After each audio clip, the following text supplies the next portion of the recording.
di Due casa, vicini di casa.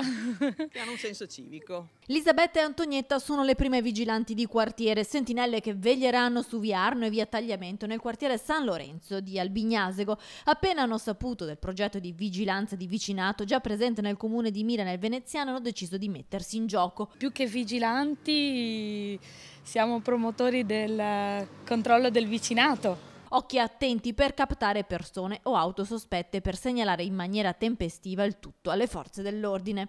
Si tratta solo di avere un alto livello di guardia e di osservare e raccogliere indizi da comunicare poi eventualmente alla Polizia Municipale, ai Carabinieri, e far partire una catena telefonica che avvisa gli abitanti della via che ha aderito a questo progetto.